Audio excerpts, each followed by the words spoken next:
My name is Joe Sweeney. I've been at Watershed for 5.5 years now. I'm an alcoholic addict, and I work with your kids. I think Watershed is the only place where people will clap for that and not get up and walk out.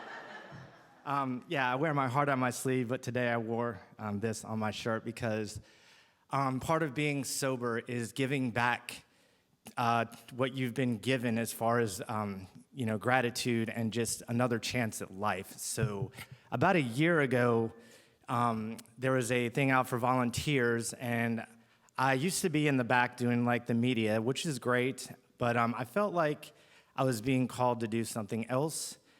And I talked to David, and I was like, hey, so do you need any volunteers with the older kids? Because I like the younger ones as well, but I feel like my skill set also as an uncle of 4 kids plus everybody else who goes here as kids as well has given me a little bit of a one-up on some people. No offense to anyone if you don't have any of kids or nephews, nieces, etc.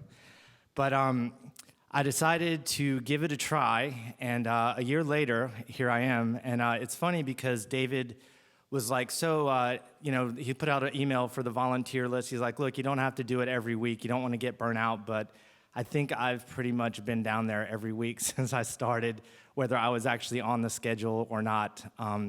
Just because I feel like in a child's life, sometimes it's hard to talk to your parents about certain things, and you kind of need another outlet, whether it's a person like me. I'm not really sure if I'm a mentor, if I'm a friend, or I just put out those cool uncle vibes, like a funkle. So I think that's that. But, the students are great, and some of them have confided some very personal information to me, and it really makes me feel good about having that trust with someone, because a long time ago, no one should have trusted me, and I definitely didn't trust myself, and that's what got me in trouble with everything else that was going on in my life. But that was 6 years and 8 months ago today, so it was then.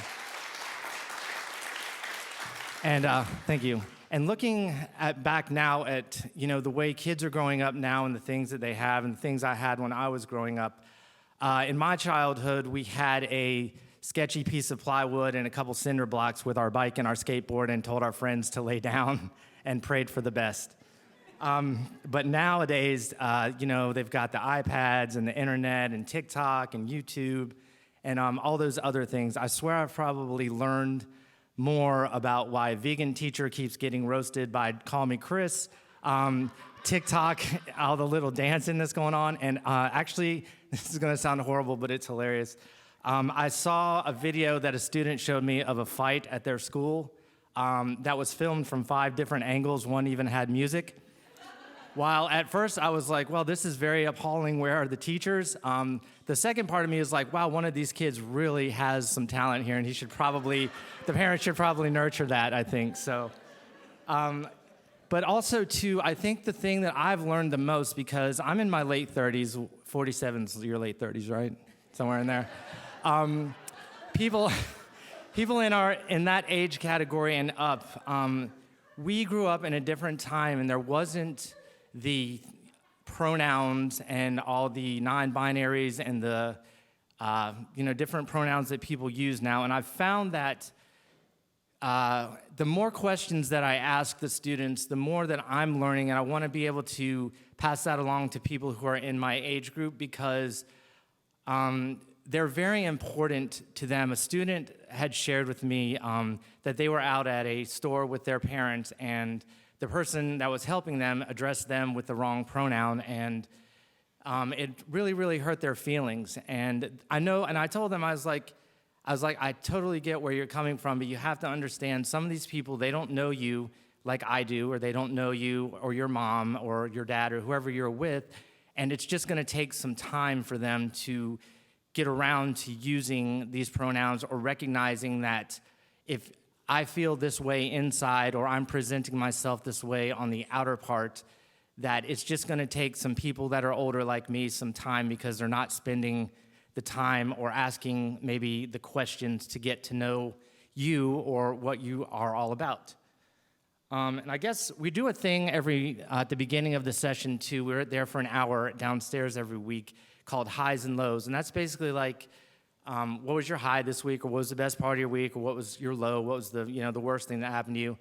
And a lot of the students, I feel like I relate to them a lot too, because a student was sharing that they had been bullied at school, and that a girl that they thought liked them was actually, it was a big joke, and they ended up finding that out. And that's just, I've been there. Like, I've been to all of that. And there's some students in there that are adopted. I'm also adopted. So, I try to look for the similarities rather than the differences, which also is a weird thing they tell us to do in AA as well, to kind of, let's take down these barriers and figure out where we really are, or how we can really relate to one another. And I would say the best part about the volunteering experience, my high, I guess, for that would be just building relationships with the students and meeting all the parents. And all the parents that I have met, thank you. You're doing a great job with your kids. And give yourself a round of applause or a pat on the back, or maybe go buy yourself a candy bar later, something like that. But I appreciate you guys trusting me to not overstep the boundaries as a person who is around your children, or offer any insights into what is probably parental territory. So after that, I guess the low would be that I survived the Halloween candy fight of 2021. You never really know how dangerous a starburst is, so one almost hit you in the eye. So there's that.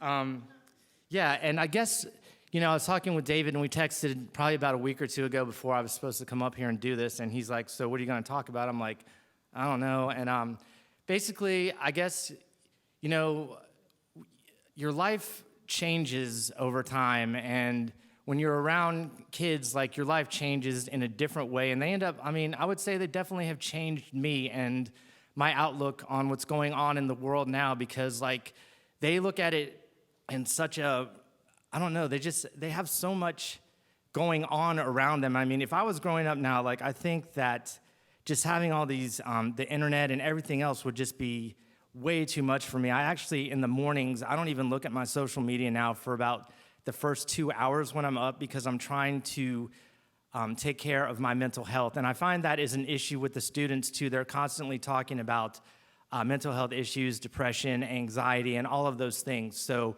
I'm glad that they can talk about that out loud now, because when I was growing up, we didn't have that. And I think a lot of people might have turned out a lot differently had we have been able to have those conversations with our parents or with our teachers or guidance counselors or whatever.